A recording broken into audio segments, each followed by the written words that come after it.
Welcome back, everyone. We have Tomislav Krizan here now in this next talk. The topic of his talk is From Design to Production. And the thing about his talk is, depending on a person's current starting point, there are different paths one can take to become a data scientist or a machine learning engineer. In his talk, Tomislav will cover various ways one aspiring data scientist can approach starting his career. So it's a very important talk, and all future data scientists should hear it. So Tomislav, hi, in the name of the data science community, it is my pleasure to announce you as our next speaker. You're free to start your presentation now. Thank you. And one of the first things I will say is that I think that Clint did the wrong subject of my talk. So I'll do the correct one now. Give me a second.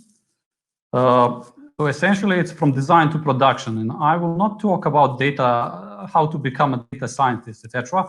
But I will continue talking about using a computer vision in a productional environment. And there is a subtitle to this one.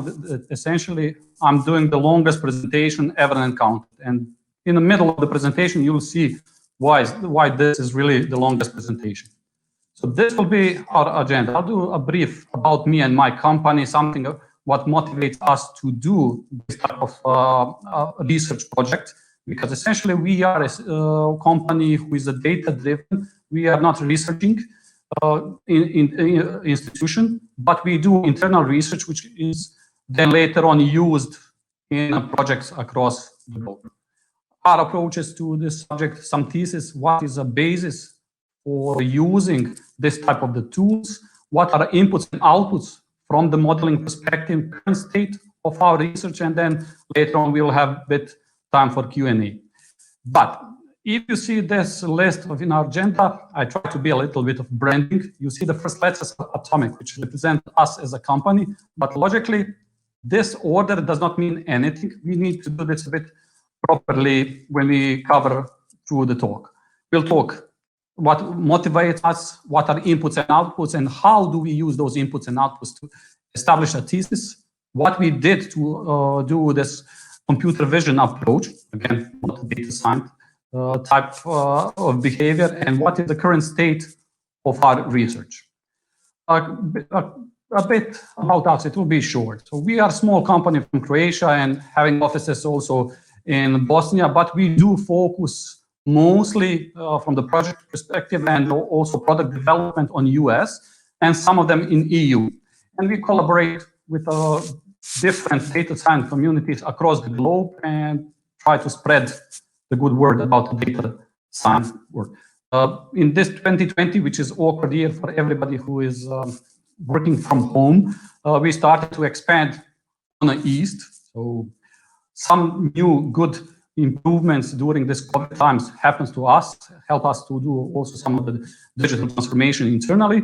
But essentially, that is how we approach the market. It's mostly US-based. It's much easier to apply some artificial intelligence and machine learning type of projects than in our region. And again, this is also why we are now striving to go in the East, because it will be much, much simpler for some of those cases. Our company focuses on two different verticals. One is a consulting, where we do implementation of those projects, and the other one is our development, where we do a custom development of the products, either our internal or for some third-party companies. But that development also has a branch in applied research. So we are not doing institutional research, which will end just with the paper. We try to do something applied, which will end with a physical product or solution which can be deployed out, on-premise, on-device, etc., etc. And the reason why we went in this direction is we are a data-driven company, and constantly each of the businesses changes on a daily basis. Some of the companies are looking how to improve customer experience, reduce the cost for operational excellence, or try to identify new revenue streams. So the majority of the company during the COVID times try to reduce the cost. So that would be the focus of most of them. Some of them try to find a new niche, or where they can sell the products, or where they can approach with a new and different services they can offer on the market. So from the industry, this means that a lot of those companies who didn't think that they will be a digital. They went into digital space due all of those lockdowns. It helped a lot of them to pivot their focus and services, and even lift their revenues more than they expected. So when the COVID lockdown started, majority of the people did think that a lot of the jobs will be lost, a lot of revenue will also be lost, etc., etc. But we do see that this digital transformation is now making a really positive impact on the trend, and a lot of companies are now focusing on the data-driven aspects. A lot less people will be on the ground, on the place, working, and they are working from the home and having time to, let's say, tinker a bit and find new solutions how to solve this conundrum when they need to be off-site or work remotely. And this helps us to find the new revenue streams, to adapt to customer behavior needs, become more responsive. You don't have those commute times, etc., etc. So you can move much faster. And this is what digital transformation really brings to each of the company.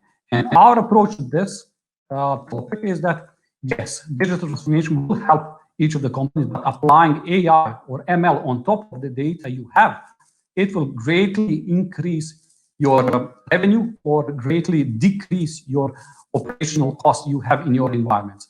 So we see that this 2020, which is awkward year for any of the company, there is a huge bump up or uplift in operating income, not in a cost. So companies are earning more when they are focused on the data-driven aspects. And this is essentially what the digital transformation is. And if you look from the company perspective, how this goes, everything starts with the customer centricity. So this is, again, a process, not so much as a technology or a model. They start with customer centricity, where they put the customer in the heart of their business. They start with the IT and data centricity, where they create value from the data and business insights they are generating. So data is the key.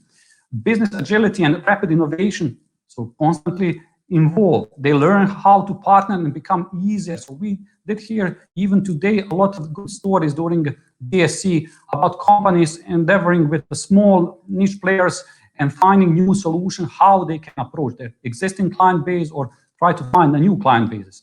Or what we are focusing at the moment on operational agility and effectiveness. So essentially, how can we simplify what we are working now? How can we do this automatically?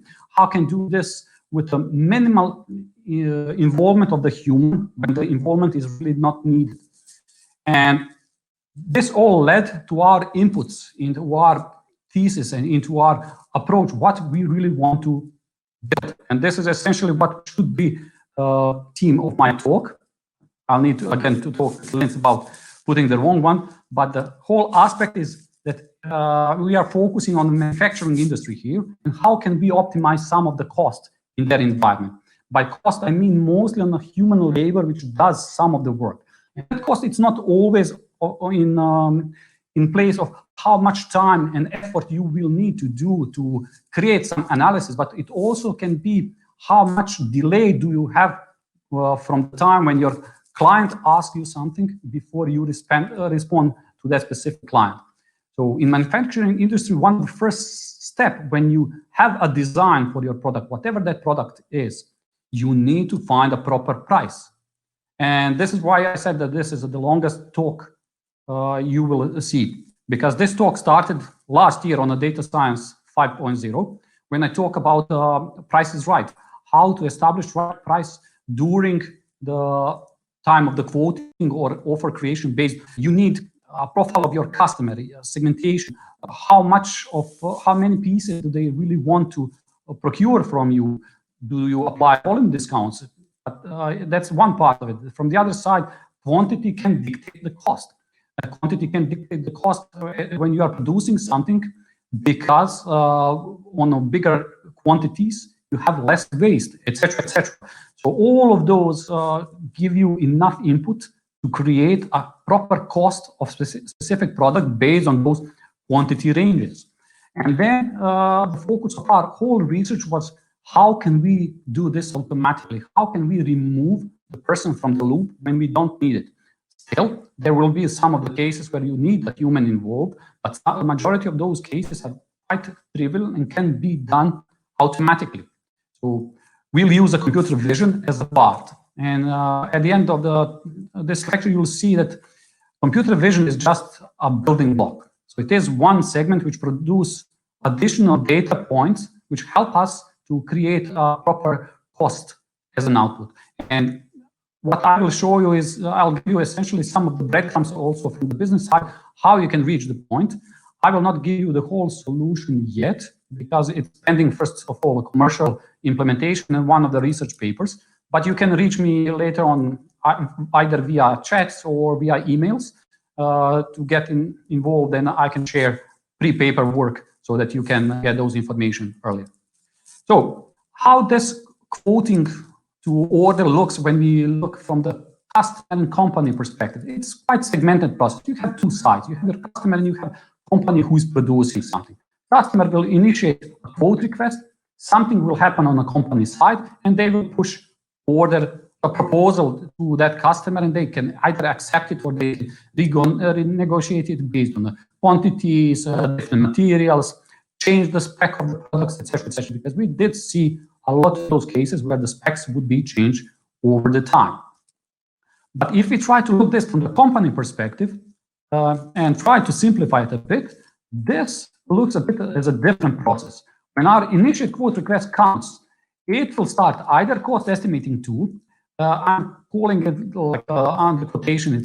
It can be a tool or it can be a spreadsheet or whatever, where your estimator, and those are the humans, are taking those design patterns or requirements from your clients, what you really need to build. And they apply a lot of different calculations. First of all, they pull all the metrics out. They do the standardization, because you can have imperial or you can have standard metrics, etc., etc. So it depends from which side of the pond, how they would say it on the US, you live. Those designs can come looking the same, but they could have a different measurement, and you still need to apply them and calculate them correctly. And based on the data, you will see how much of the material do you have on the stock, what is the profile of my customer volumes, etc., etc. All of those, what is my procurement if I need to buy those materials. All of those specs gives us enough inputs for our cost calculation, for human to do the cost calculation based on a technical drawing. Additionally, they need also to see what number of machines they will need to produce something. Are those different machines? What they really do? How to set up it? The cost of setting up those machines. So it tends to be quite iterative process, and it involves a lot of time spending from the human before they really produce result out. And when they produce result out, they will tell you that if you produce one piece, it will cost you X, Y, Z. If you produce 10 of them, 100 of them, each of them will have a different price associated with cost, associated with production. And that cost can be associated to pure labor, to electricity, to machine setup, etc., etc. Different type of materials you may use. So each of those contributes to overall cost of the product you will send to your client. But before you send those information back to the client, you now need to check what would be a correct price. You have an input, which is your cost. You have an input quantity, volumes. Do you need to apply discounts? You have a competitive advantage also inside of it. Does anybody else offers the similar service like you are doing, so that you know, do you need to apply additional discounts, etc., etc. All of those are now part of your pricing estimator, which calculates now outgoing price before it's really sent to your customer. So if you look at it from end to end, it takes time. So this part on top right corner essentially takes the longest. When you initiate the quote, the red line is something I'll show you from example which we did for one of the US customers. When customer invokes the quote request, the red line issues robotic process automation to do transfer to across multiple different systems, because they are multinational company having different system, and that tight integration with any other type of the solution would be quite problematic. So RPA was really good approach to integrate those systems with minimal interfaces created in between. Then we focused on outgoing segment. For the same customer, we focused on outgoing segment on price calculation, because this at the moment was still done by human and it takes time. So by interaction of the quote, and while that quote reaches estimator, you spend milliseconds to populate necessary data. When the estimator spills out the proper calculation, pricing also takes milliseconds. So we saved days in the whole process from the quoting to order. From this perspective of integrating data and pricing, this was still a bottleneck. This is still our flagship we needed to tackle. And with this research, we went into that direction, that we try to focus on, if we have incoming technical drawings, what we need to do to get proper information out and get a quote without human intervention, or with minimal human intervention if they need to do something. So how this looks, this is one of the examples of the technical drawing, which you may see if you approach it. You get a technical with either in a isometric view, or you get it orthogonally, or whatever. You get your design, what needs to be done. And this is one crosshead assembly for part of the car, which has multiple different parts. But this is just 3D preview, and it does not show you a lot of information. With all of those, you also get just a sense of the feeling, how they are constructed together, and what are the building parts. One of the next parts of the same technical drawing is something you may get is something like this. It's the same. So if you look in a crosshead assembly, this splits into multiple different elements.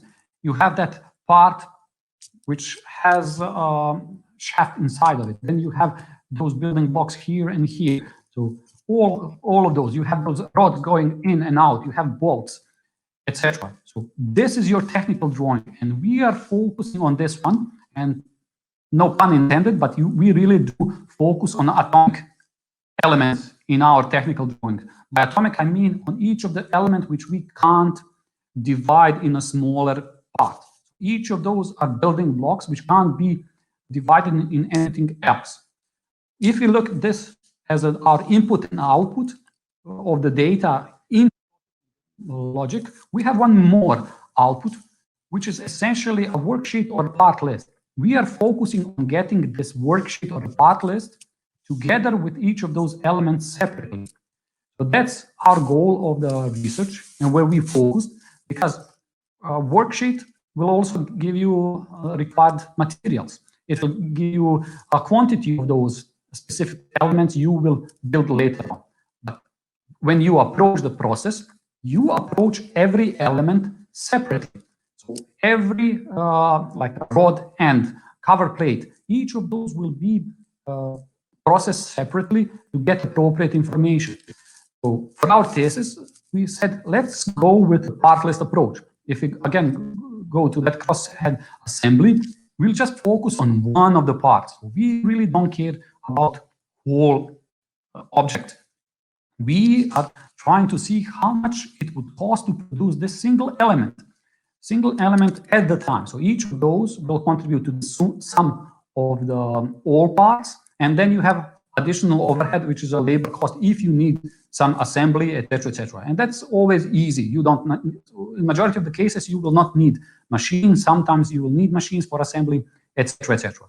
So if we focus on the part list, we essentially are focusing on those aspects of our technical drawings, where you get the shape, you will get all the measurements. You need to be careful when you are taking those measurements that you know are they in inches, feet, centimeters, meters, millimeters, etc., because they will dictate the size of material you really need, and based on the material, you will also be able to calculate your outgoing cost. So this is the reason why I'm telling you that this is just one of the building blocks. This is our end goal, that we would like to approach like this camshaft, and from it calculate all the cost. Unfortunately, at this point, we are still quite primitive approach, where we are doing a simple type of environment, or simple type of parts, or those building blocks, This is one of the examples where we see one of the plates that has a bit awkward shape. But all of this is input for our calculation. We see a number of different holes. Those holes can be different size. We point and direct them. You see the shape of the object. This will also tell you some of the information for calculating cost. But this will also be used later on for optimization of the whole processor. How many parts can you put on one big sheet of, like in this case, metal, and cut appropriate part? So based on this, we started to build our models. And we said, let's start with classical steps to any machine learning or any data-driven project. What we need to do is essentially we need to clean our data. Luckily, we had a basis for quite a lot of different technical drawings, which are industry specific. And we were able to get those information out, did some conversion on top of them. So be in the same data type. By data type, I meant to be in the same format. So convert everything into same. If you have a measurement, try to convert measurement as well. Try to do upscaling that all the diagrams and all architectural sketches are in the same resolution so that all the models will behave really good out of the box. And then we needed to apply our custom labeling. You'll see that during the previous talks, you did see how the computer vision really work in some complicated environment. Luckily, our environment is not so much complicated. We are mostly grayscaled or even black and white. We just need to detect edges and shapes of our objects so that we can calculate appropriate cost of producing those. So we really don't care about emotions, but I would like to see those emotions now during my talk, how it looks. But at this point, labeling is really important that we know what type of information we would like to get from our architectural drawing.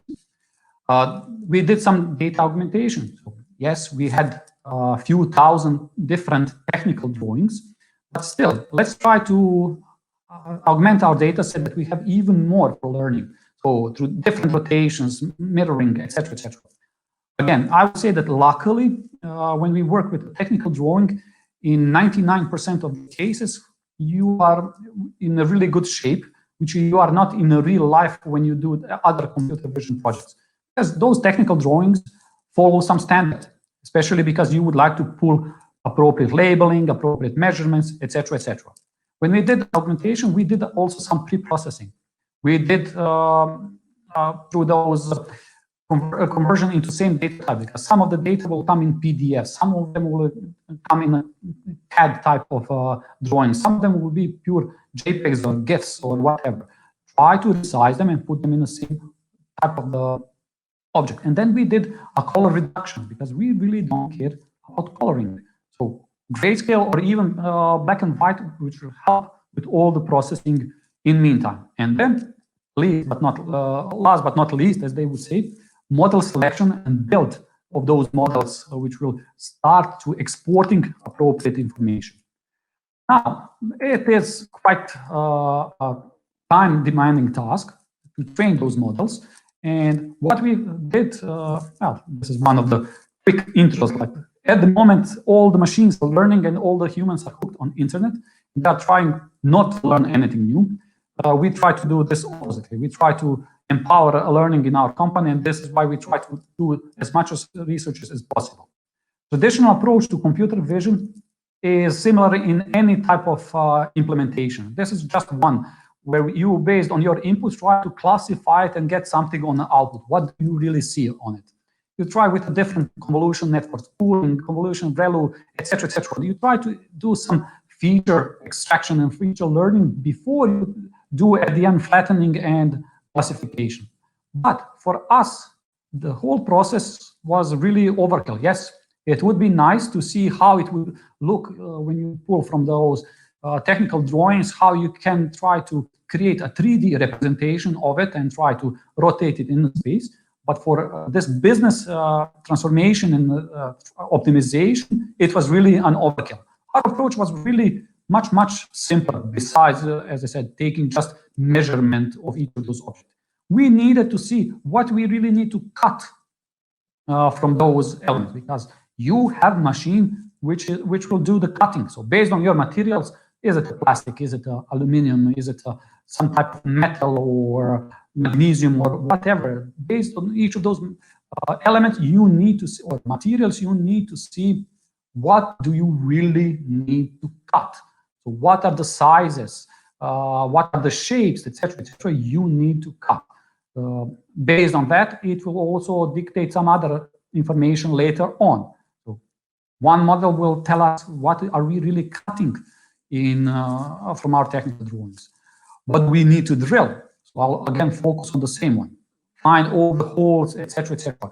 Also, there are some holes which are partially drilled, so they are not completely drilled through. Then you need to find appropriate and calculate appropriate depth of drilling, etc., etc. So all those information come out from those CV models. Do you need to do additional sanding if you need to bevel some of the things? Do you need to carve some object, like in this case, which I showed you previously? So one of the elements is carved in. So you have that small pin carving inside of it. And what to do additionally. So we went in a different approach. Let's try to find a segments which can be linked to appropriate machines.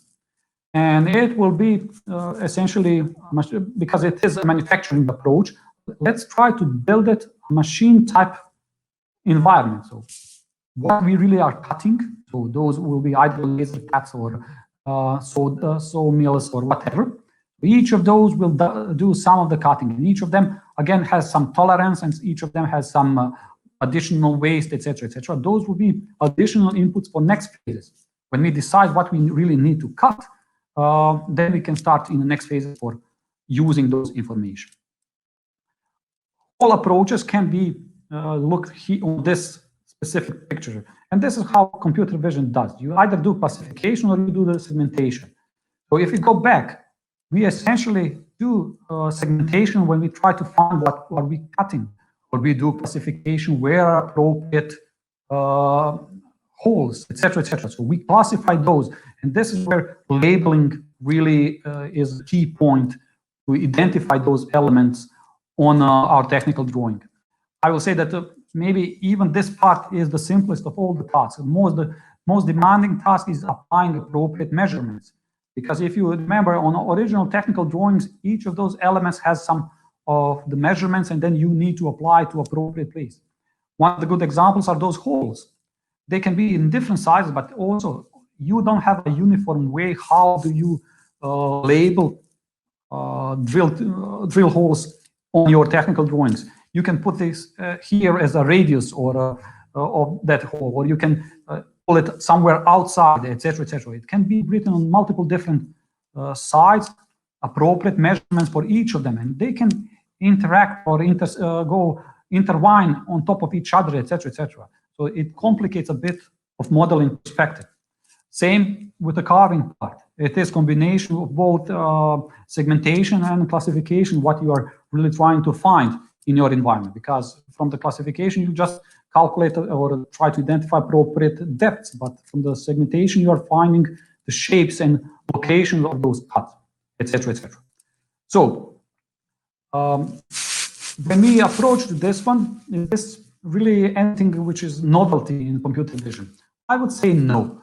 Why? Because computer vision goes even beyond what our approach is. So pure no as an answer to this question, but we definitely use results of those series a bit differently, because we do apply them to technical drawings, and there is really some novelty in those regards. We went through multiple different and even recent publications on how to apply artificial intelligence or machine learning on top of the technical drawings, and each of them focus on some of the aspects of those elements, how to project in a 3D space, etc., etc. And each of them has some limitation. One of the recent paper from the August this year focuses on architectural drawings, or essentially how the building layout looks. And it makes sense because some of the parts are there and you can try to visualize it based on different materials and how the architectural drawings are set. And if you try to apply this to manufacturing business, it becomes a bit more trickier because in manufacturing, you also have those elements which needs to have a motion, etc., etc. So it has some novelty into applying computer vision into technical drawings, especially because we really don't care what the end product is. So I showed you multiple different products on those few slides before, but we really don't care how it will look for cost calculation. So I'm focusing on a pure business case, which is doing a cost calculation. So do I care how the product looks? No. Why? Because we really focus on each of those elements of the whole product separately. So I'll again say maybe this is a primary school approach. And for all of you who had a technical workshops in your primary school, you remember when you did some of those technical drawings, you would prepare a worksheet, maybe in a later grades, for those who had hands-on technical workshops, you would make a pliers or something like that from the metal, etc., etc. And you'll see what effort needs to be done on it. So our, again, focus is on each of those elements. So if we talk about pliers, each of the pliers logically contains two parts, which connects in the middle with the shaft, and they essentially allow you to have that motion where you apply pressure to smaller surface, etc., etc. So this is where we go with that segmented approach. Let's find each of the parts separately and let's try to calculate it separately. And really what we care when we focus on technical drawings is something else. We care how many of those products at the end we need to produce, or elements. How much does it really cost if you produce 1, 2, 10, 1,000, 1 million, or whatever we calculate. Why? Remember when I said, when you get an outer shape of the object, what we really need to cut, we are trying to do optimization is how many of those pieces can you put on a single piece of material before you start cutting. Each of the machines has some tolerance. Each of machines has some ways they will produce when they do cutting, depending on do they use blades, do they use saws, do they use a laser, etc., etc. Each of those produce some waste, which you need to calculate in that whole overreaching, let's say, optimization of machine setup. So this will also allow you to tell how much it will cost you if you produce 1 to 10. Why is this also important? It's not depending on what materials are you using. Those tend to be tricky. You have some materials, if you start cutting them or if you start heating them, etc., etc. After first usage, you can't reheat or you can't recut, etc. You need to throw this, all the parts which you didn't use for production. So sometimes it costs less to produce more. Yes, initial effort on a cutting part will be more, but the cost of your scrap material will be less, which in total gives you a less cost on the whole bundle or whole volume of your production line, etc., etc. So that's also related to what would be scrap in each of those cases. If you produce 1, 2, 10, 1,000 or 100 or whatever you define as your volume metrics here. Also, based on our technical drawings, we needed to decide number of machines needed to produce something. Do we need to do cutting? Do we need to do drilling? What kind of drilling? The sizes of those drill press, etc., etc. Because we can't, if we do this into large manufacturing facilities, you will not have one drill which will just exchange drill bits and then you'll drill holes with a different width every time and just change those drill bits, etc., etc. No, you will have machine set up to drill one type of holes, etc., etc. So you'll have multiple machines in a sequence doing this production line manufacturing. So you need to calculate number of machines really needed to produce something, because each of the machine will also have additional cost to set up those. move the material from one to another. You need to optimize the whole flow, the layout in your manufacturing processes, etc. So all of those are your inputs at the end into cost calculation. So not just a CV. CV or computer vision is just one of the elements here. So it is a piece of puzzle, but it is definitely important piece of puzzle because it drives all other steps. And these steps here are essentially an expert system. This is not computer vision. This is a different type of the logic which you set up mostly through interaction with the business. So you know what type of machines do they have, electricity do they use, do they have appropriate, well, what is the requirement for the space in your production line, etc., etc. How many people do they need to service them? So all of those information come to expert information to be applied on our computer vision. So where are we at the moment? So we can decide what to cut. So what is our shape? We do focus on those edges to find appropriate cuts. And if you have appropriate measurements applied, you really know the effort of this cutting. I didn't show, but it also tackles and tracks all those inner cuts as well. But for, let's say, overall setup of the process and that optimization part of number of the pieces, we really care about those outline edges because they will tell us how much of them we can stack one to another before we get our production line out. So what to drill, this is already done. What to sand, already done. At the moment, we are focusing on hybrid models, which does both segmentation and classification to do the carving. And those semi-hollow or not completely drilled holes with different shapes, not just a proper and circular shape. So all of those to be identified and some additional models as well on top of it. I think that I did a bit faster than expected. Any question till this point? Well, not to this point. Any questions? Well, I'm done with the theory aspect. Hi, Tomislav. Thank you for your presentation. It was nice.